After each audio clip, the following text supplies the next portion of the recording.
श्री स्वामी समर्थ. आज आपण अधिक मासामध्ये लक्ष्मी प्राप्तीसाठी काय सेवा करावयाच्या असतात हे जाणून घेणार आहोत.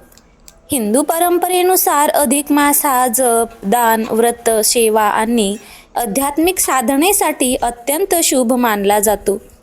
लक्ष्मी प्राप्तीसाठी केवळ धनाची इच्छा न ठेवता पुण्यकर्म, सत्कर्म आणि भगवान विष्णू लक्ष्मीची उपासना करण्यावर भर दिला जातो. अधिक महिन्यामध्ये केल्या जाणाऱ्या सेवा म्हणजे श्री विष्णूचा मंत्र जाप. तो मंत्र म्हणजे ओम नमो भगवते वासुदेवाय. आणि दुसरी सेवा म्हणजे अन्नदान. अन्नदान हे अधिक मासातील सर्वोत्तम दानापैकी एक आहे. आणि गायींना चारा, गूळ, इतर खाद्य देणे, वस्त्रदान, धार्मिक ग्रंथांचे दान करणे, भगवद्गीता आणि विष्णू सहस्त्रनाम पठण करणे, संध्याकाळी तुपाचा किंवा तेलाचा दिवा लावणे, देवघरात व तुळशीजवळ तेलाचा दिवा लावणे.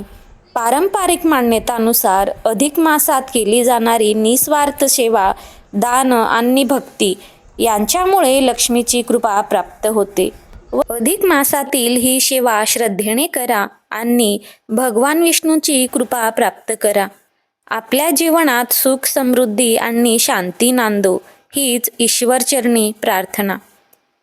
जर तुम्हाला माझा व्हिडिओ आवडला असेल आणि मी दिलेली माहिती आवडली असेल तर माझ्या चॅनलला लाईक करा, शेअर करा आणि सबस्क्राईब करा. श्री स्वामी समर्थ. ओम नमो भगवते वासुदेवाय.